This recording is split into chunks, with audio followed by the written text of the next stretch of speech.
एक जवान बगदाद में रहता है और एक लड़की से आंखें चार हो गई, इश्क हो गया। आजकल के लड़कों की तरह ऐसे गंदापन उस दौर में नहीं था। जो गंदगी है ना, ये गंदगी नहीं थी। देखो इश्क हर दौर में हुआ, लेकिन इश्क हुआ, गंदगी नहीं हुई।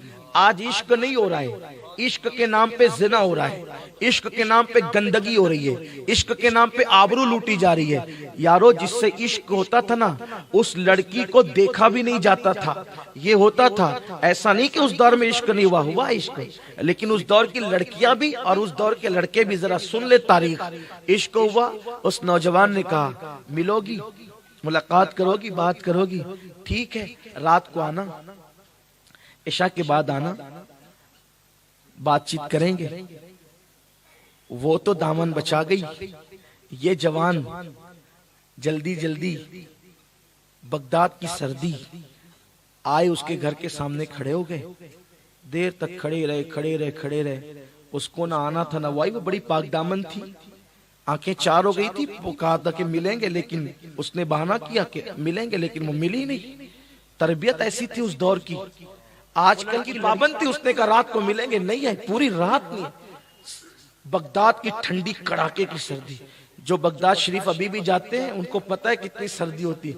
आज ये सर्दी का आलम है, तो आज से 1000 साल पहले की सर्दी का आलम क्या, बल्कि और पहले उस वक्त की सर्दी का, बड़ी सर्दी कड़ाके की। वो खड़ा रहा, हत्ता की अजान शुरू हुई।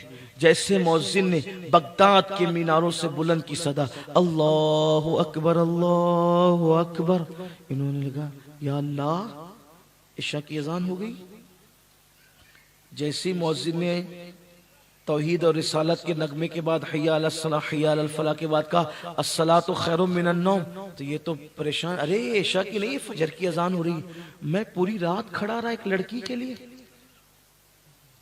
मैं पूरी रात खड़ा रहा एक लड़की के लिए। उनको हैरत हुई इस जवान को, और फिर दिल ने कचोके दिए। जब अल्लाह किसी को सुधारना चाहता है ना, तो कोई ऐसे मलंग आ जाता है बस्ती में, हाँ, और वो ऐसी बातें कर जाता है। अब जब कोई नहीं आता तो फिर दिल ही कुछ करने लगता है।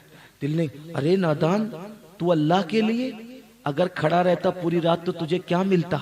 एक लड़की के लिए खड़े रहा, बेवफा के लिए, वो ना आना था ना आई। एहसास हुआ, चलो अब अल्लाह के घर चलते हैं। फजर की अजान हो चुकी थी, आए, तौबा की मौला, तुझसे बहुत दूर चला गया था, माफ कर दे, माफ कर दे। औरों से दिल लगाने लगा था, माफ कर दे। औरों के लिए रोने लगा था, माफ कर दे। खूब रोए, गिड़गिड़ाए, दिल का बोझ धुला, तौबा की, माफी मांगी। फजर की जमात से पढ़ी, फिर बैठे रहे, जिक्र अस्कार किया। सूरज निकला, इशराक पड़ी, चाश्त पड़ी, मस्जिद से बाहर निकले। एक पीर साहब भी निकल रहे थे, दोनों निकले तो देखा कि सर पे बादल साया कर रहा है।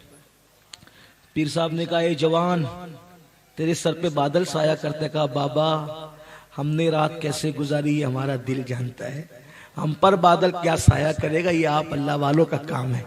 लेकिन दोनों साथ साथ चले तो बादल दोनों पे साया कर रहा था। जब दोनों का रास्ता बदला, राहें मुखालिफ हुई, तो पीर साहब पे बादल साया नहीं कर रहा था, उसी जवान पे बादल साया कर रहा था। तब पीर साहब ने कहा, ओ जवान, तू तो कह रहा था रात पता नहीं कहाँ गुजारी, देख तेरी शान। आंख में आंसू आ गए, मौला जुर्म किया था किसी से प्यार का, तो तूने छुपा लिया, और तौबा क्या की तो कितनी इज्जत दी तूने कि मेरे सर पे बादल साया कर रहा। मौला आज के बाद अब तेरा दर छोड़ के कहीं नहीं जाऊंगा, अब तेरा हो जाऊंगा। दिल में पक्का इरादा किया, कहा अल्लाह वाला बनना है तो क्या करना पड़ेगा, कहा इल्म हासिल करना पड़ेगा। मैं इल्म हासिल करूंगा, आलिम बनूंगा, हाफिज कुरान बनूंगा, मुहद्दिस बनूंगा। वो जवान गया तो उसकी खुशनसीबी, उसको इमाम आजम जैसा उस्ताद मिला, इमाम आजम जैसा उस्ताद मिला। कुरान हिफ्ज किया, हदीस पढ़ी, इल्म हासिल किया, आलिम बने, मुहद्दिस बने, सूफी बने। इतने बड़े बन गए, इतने बड़े बन गए, इतने बड़े बन गए कि सूफियों की महफिल में जाते तो लोग शेखुल मशाइख कहते हैं। मुहद्दिस की महफिल में जाते तो लोग अमीरुल मोमिनीन फिल हदीस कहते हैं, फुक़हा की महफिल में जाते तो इमामुल फुक़हा कहते हैं। इमाम बुखारी के उस्ताद के भी उस्ताद बन गए वो जवान। उसी जवान को दुनिया ने अब्दुल्ला इब्ने मुबारक के नाम से याद किया। इमाम आज़म कहा करते थे, अगर क़यामत में अल्लाह मुझसे पूछेगा नोमान तू मेरे लिए क्या लाया है, तो मैं अब्दुल्ला इब्ने मुबारक को पेश कर दूंगा। देखा, पहले की जिंदगी क्या, तौबा के बाद की जिंदगी। आओ हम सब अल्लाह की बारगाह में सच्ची तौबा कर लें, आज के बाद बदल जाएं, कल से नई जिंदगी का आगाज करें। अस्तगफिरुल्लाह रब्बी मिन कुल्ली ज़ंबि व अतूबु इलैहि।